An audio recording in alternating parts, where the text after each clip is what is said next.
'twas the morning before the NBA draft, and all was not quiet in the land.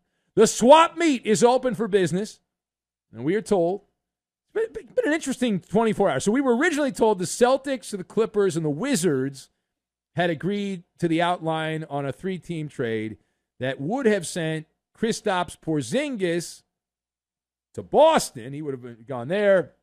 The Clippers were going to get Malcolm Brogdon, and the Wizards would get some leftover spaghetti. That was how that was going to go. Well, then the deal fell apart. Even though the framework was done, it crumbled. There were reports that Porzingis, who's got a player option, was going to opt out. He did not want to play in Boston, and the old switcheroo was done. Well, it turns out that reports of Porzingis not wanting to go to Boston were incorrect, it would appear, because if you didn't see it, perhaps not. Maybe you're just waking up to the world here of sports for the last 24 hours in a trade that has now been agreed upon, a updated trade. Center Kristaps Porzingis goes to the Celtics. Guard Marcus Smart, a glue guy, heads to the Grizzlies, and guard Tyus Jones, who was supposed to fill in for Ja Morant, he now learns how to become a sorcerer as he is a wizard. Now, Woj tells us there's other players involved in this. Memphis will be sending a draft pick, sending Boston its first-round pick, the 25th overall selection, and also the Golden State Warriors draft pick for 2024 as part of this trade. There's other picks moving around, and the Celtics will also send Danilo Gallinari, who never even played a game as a Celtic. He got hurt before the season. Gallinari goes to the Beltway, and center Mike Muscala also heading to Washington as part of the deal. There will be a quiz on this later. Hopefully you will get a passing grade. So let us discuss the question: who won the Kristaps Porzingis convoluted trade for Marcus Smart?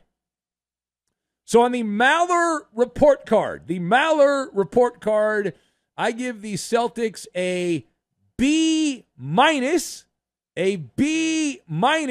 I give the Grizzlies a C, and the Wizards get an F.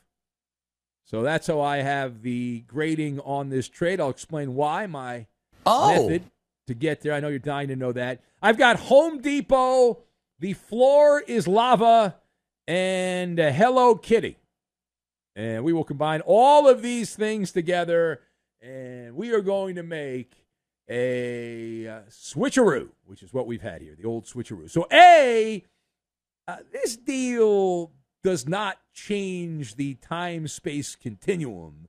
And we had a call from Paul in Rhode Island last hour who's all worked up. He needs his therapy dog. He's very upset by Marcus Smart being traded. But when I look at the Celtics, this is actually a good thing. Right? Jaylen Brown and Jayson Tatum are the meat and potatoes of the Boston basketball team. And so one of the reasons I went B-, one of the main reasons is because I think this is actually a step to grow Tatum and Brown. And I'm not a huge Kristaps Porzingis guy. I'm not. In fact, I loathe Porzingis. He's empty calories is what he is. Form over function. And Porzingis is, yes, that's right. He's got his own music and all that. But his stats are aesthetically pleasing to the low-information fan, but he doesn't contribute all that much to winning. And that explains why he's been passed around like a bottle of whiskey.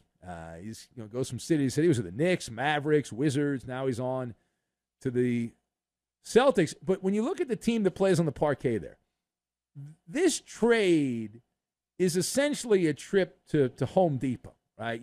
You're attempting to spackle over the imperfections. You're looking to hide the holes and the cracks. And Marcus Smart had some really good games, but he has some terrible games, and you think that Porzingis will be more consistent. So I gave them a B- because I believe this is mainly to try to evolve Brown and Tatum, that they fell into this trap, if you will, of depending on Marcus Smart, where they often deferred to Marcus Smart, but do better, be better. And then the other part of this what do you make of the Celtics? And we've kind of outlined this. What do you make of the Celtics trading Marcus Smart? So it's a shockwave type thing, right? Because he's been there for so long, longest tenured player on the Celtics, been there 9 years. And so the message is, hey, Jayson Tatum and Jaylen Brown, you can't lean on Marcus Smart.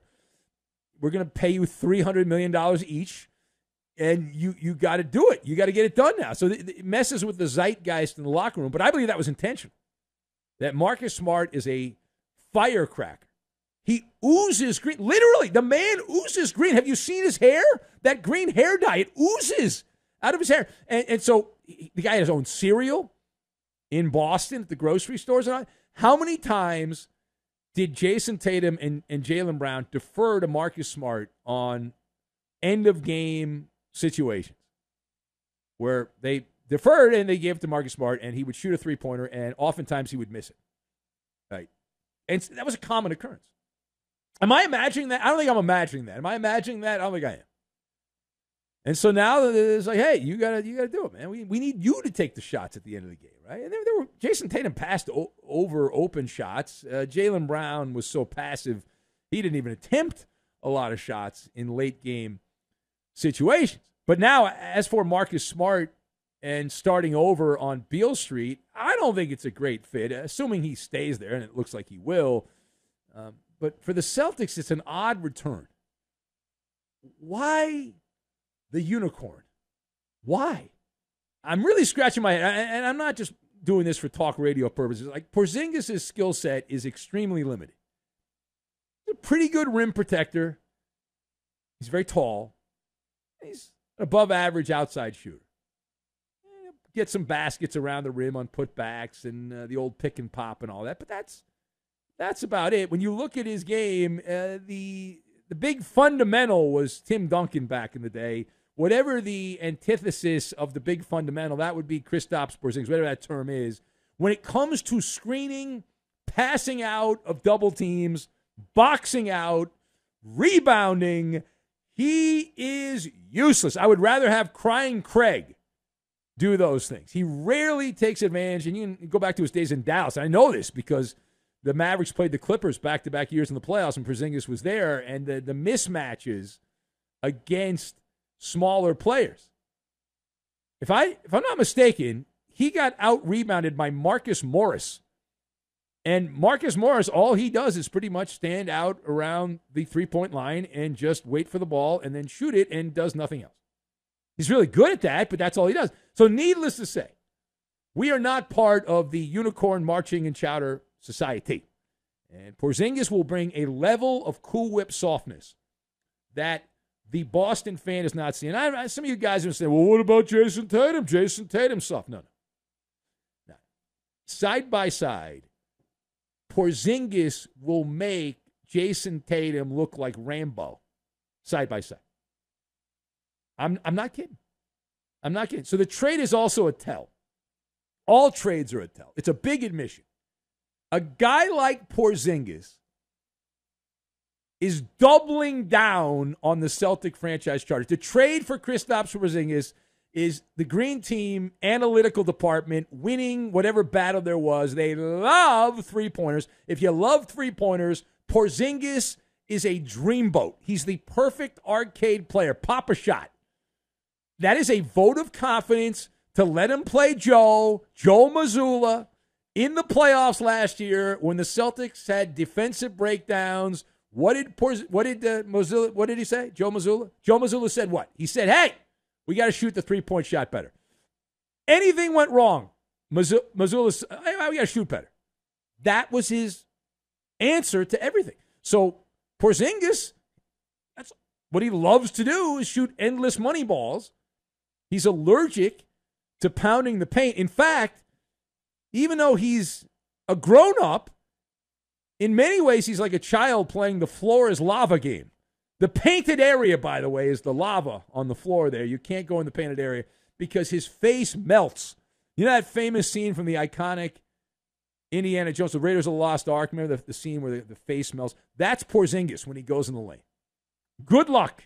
Good luck. Now, the good news is, for now, Lucky the Leprechaun, is going to have a field day with goofing on Porzingis. And there's a lot to work with. There's a lot of material. So I feel happy for my brothers and sisters that do sports radio in Boston, because when they do talk about the Celtics, they'll be able to goof on Porzingis pretty good. All right, last word here. So we've got two other teams. We haven't really gotten too much into those teams. So explain the logic. Explain the logic for the Wizards and the Grizzlies in this trade. So for Memphis, we gave them on the Maller report card, we gave them a C. Other people are right now slobbering all over Memphis, giving them an A+, and what a great trade. I'm not as big a Marcus Smart guy as others are. He's a fine player, plays hard, but I don't think he puts you over the top. I don't think he puts you over the top. And in this scenario, I've looked at the script, and the Grizzlies are counting on Marcus Smart being a Hello Kitty Band-Aid. That while Ja Morant is out cleaning his guns and lighting cakes on fire with his gun candle, then Marcus Smart can hold down the fort. And he fits into the whole marketing campaign, the grit and grind, and that's what they go with and all that. And this is going to be the first time in NBA history, we are told, that the last two defensive players of the year will play on the same team. Marcus Smart a couple years ago, Jaren Jackson Jr. is still there in Memphis, and that sounds wonderful and all that. But is anybody like Denver or anybody in the West like, oh crap, now this puts Memphis over the top? Methinks not so much. As for the Wizards, they are continuing the liquidation sale. They're going out of business. Just go back and call themselves the Bullets again. Everything must go. So incoming, they've got Mike Muscala, Tyrus Jones, and Danilo Gallinari. And those players are roster spam.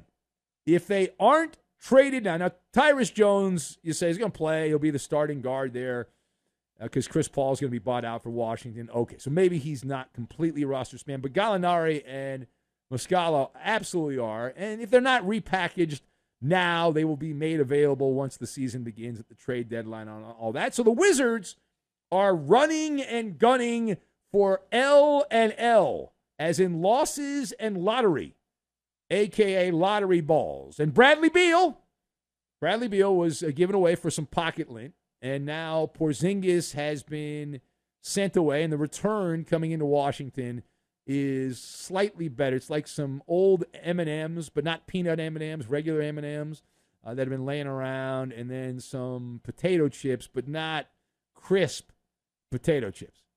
So more dirty tricks inside the Beltway. And the good news is the Wizards will continue to be off our radar, and there's really no reason to pay attention to them anytime soon.